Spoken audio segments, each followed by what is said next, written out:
The Seattle Mariners finally made their first move of the offseason, signing Donovan Solano to a $3.5 million deal with $1 million in performance incentive.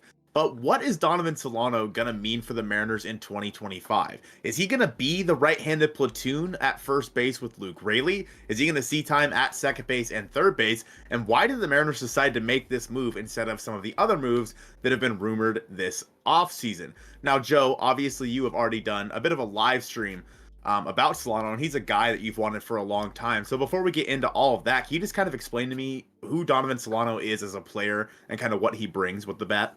Donnie Barrels, one of my goats for the last couple of off seasons. He's just a guy that puts the bat on the ball and does it well and has done it well pretty much since 2019.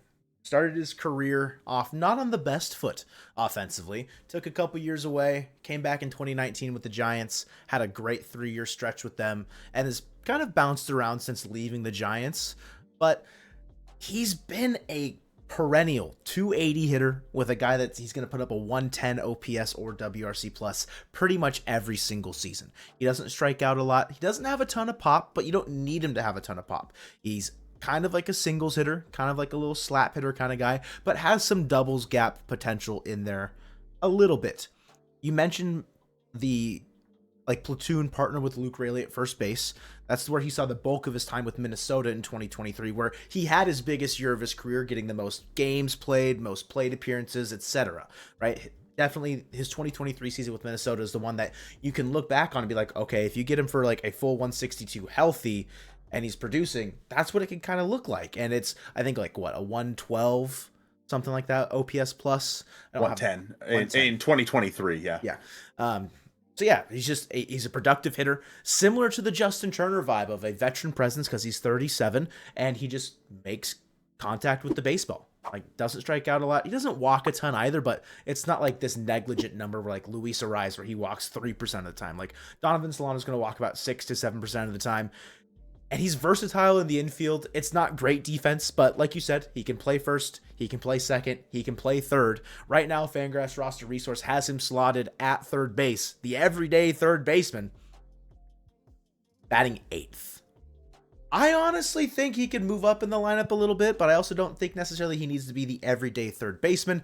He did start the majority of his playing time with San Diego in 2024 was at third base, and I'm not saying it's good defense, but it was errorless defense, right? 250-ish innings at third base, 0 errors, okay? That's not bad. And if the Perry Hill effect can help him out a little bit, listen, a 37-year-old 5'8" man standing at third base, it's not the worst thing you've ever seen, okay? I've been a big fan of Donovan Solano. I know Ty from Locked On's been a big fan of Donovan Solano. This is our World Series. So Donnie Barrels, I am happy that he's going to be a Seattle Mariner in 2025 and crushes lefties. Like, he brings a lot to like for the Mariners offense, and it's not like that big needle moving signing, but it's one that raises the floor, which is something that we talk about extensively that the Mariners need to do, because your offense is only as good, or not only, but your offense can only be as good sometimes as your worst player. And if you've got a guy that's a black hole up there, or if you've got 2 or 3 of them in your lineup, that's not good. Donovan Solano fixes one of those spots that was a black hole offensively for the majority of the season, specifically Josh Rojas at third base after the month of May. You brought up a lot of good points there, and I do want to mention I posted a tweet or an X or whatever it's called now. A post. When the signing was made, and I said it's a good signing. Like, I like signing Donovan Solano. It needs to be the 3rd or 4th best signing or transaction you make. He needs to be the 3rd or 4th best player you add during this offseason. If he ends up being the 3rd or 4th best player, that is a fantastic offseason, in my opinion, because he's a good player. He is. He's not, like you said, it's not the sexy signing, but he's a good player. A little bit earlier on when you were talking, you mentioned, the Justin Turner vibe that he brings. Yeah, he's a veteran. He's been around the block. Obviously, he's 37 years old. I would assume that this spells the end of Justin Turner's time in Seattle. I would assume that adding Justin Turner to this team, while could make some sense to put him at first base because, again, Solano can play second or third or what have you, adding Justin Turner to it as well just feels redundant. Yeah. And it feels like a guy who does a lot of the same things as Donovan Solano, and he's going to cost you 2 to maybe even 3 times as much money as it costs you to get Donovan Solano. Now, if the Mariners were to go out there and sign Justin Turner tomorrow, I'm not going to be mad about that. Like, I think that's a fine signing. You're putting him over there at first base. But I think that if they were to do that, there's just the thing is Donovan Solano is very much like another Dylan Moore that doesn't strike out as much in terms of versatility. He's a guy who can put the ball in play quite a bit. Dylan Moore has a bit more pop, doesn't put the ball in play quite as much as Donovan Solano does. But again, versatility-wise, he kind of fills a similar role as Dylan Moore does. Kind of a similar role that what Josh Rojas did last year in terms of the positions that he can play. But Donovan Solano has been a better offensive player. If you basically look at this signing as like Josh Rojas.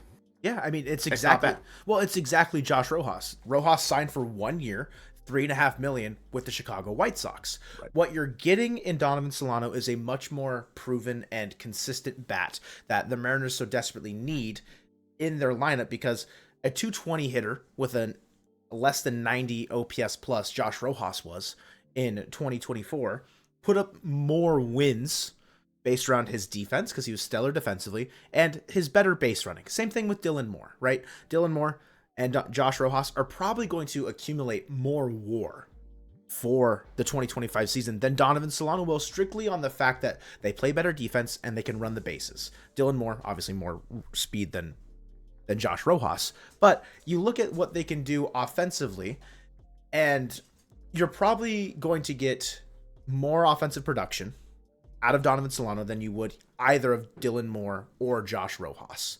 It's probably closer between Dylan Moore and Donovan Solano. I think Dylan Moore would have to have another quote unquote career year offensively. And like you mentioned, like there's just differences in their game that are good to have, like versatile kind of like role players on your bench or in your lineup throughout your like team. Because yeah, Dylan Moore has a lot more pop probably, but he strikes out more. So if you get Dylan Moore up in a situation where you need a base knock and it's like, oh, he's kind of struggling, and you have Donovan Solano waiting on the bench, awesome. Pinch hit him.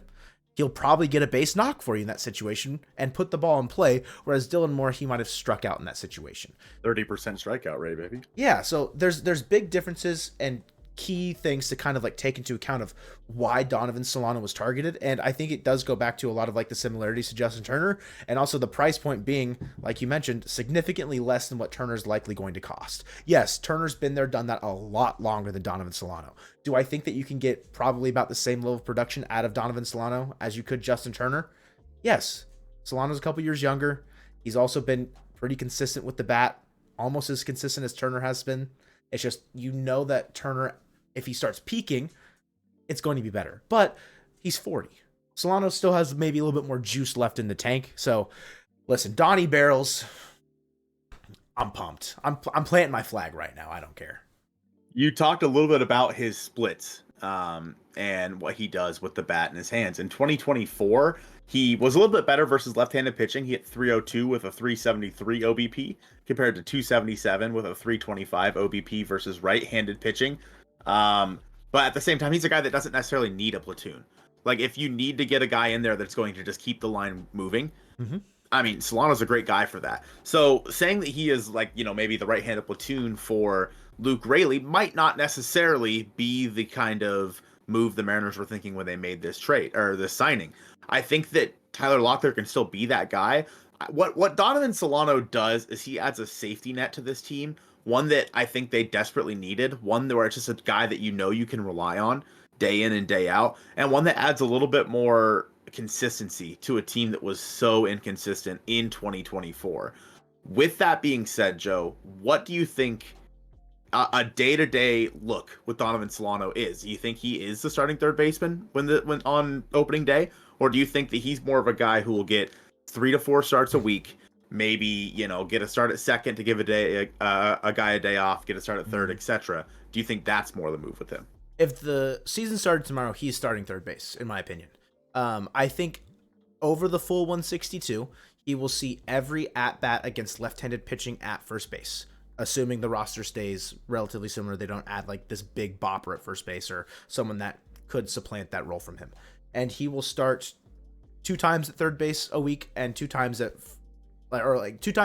third base during the week and 1 time at second. And then anytime there's a lefty, he will be at first base. Like, I could see him getting about 4-ish starts a week. And I think that's fine. And it's also a situation where he doesn't have to play the full 9 innings. Like, you could pinch hit for him. You could defensive replacement him. Like, it's not that he has to see every single at bat, every single inning, every single like opportunity during a game. You can play him at third for 6 innings and then go to Ryan Bliss going to second and Dylan Moore sliding over to third for 7, 8, 9 if you feel like his turn through the lineup is at the back end of it and you need a better defensive like situation out there. Like, that's definitely what I could see rolling out for Donovan Solano, specifically against right-handed pitching. You mentioned he doesn't necessarily need a platoon. The thing that you bring in for him as like a safety net, like you brought him in for, is you don't have someone that is a consistent presence against left-handed pitching at first base. That player right now is probably Dylan Moore. And you don't necessarily want to have to do that if you still have holes at second and third that you need to fill. So this allows Dylan Moore to be one of those consistently, and then Donovan Solano to be the other. The biggest downside with signing Donovan Solano is his defense. Obviously, offensively, he's been great. Defensively, he's not that special. No. Him getting the job done at like second base, his arm strength's pretty bad, so like I'd rather have him be at second base. But overall, third base, it's fine. Like you said, he doesn't need to be there the entire game. You can pull him out as a defensive replacement later in the game, but you need to have his bat in there almost on a daily basis, in my opinion. Not every single day, but almost on a daily basis to make sure that you have the best offense you can. Mm-hmm. And I think that because of that, it was a very good move to make that, like you said, raises the floor. What do you think the Mariners do moving forward after finally... The thing is we have these holes around the line, around the infield. This doesn't necessarily completely fill one. No. This is like you're pouring, you have one water bottle, 3 glasses, and you're pouring a little bit into each one instead of just pouring it all into one glass. Mm-hmm. What do you think the next move is then? Because I personally think that Nolan Arenado is still an option. I think that Arenado is a guy that makes sense at third base, and I made a video about that. It's on the screen right now. Go check that one out next. I appreciate you guys watching this one, and go Mariners.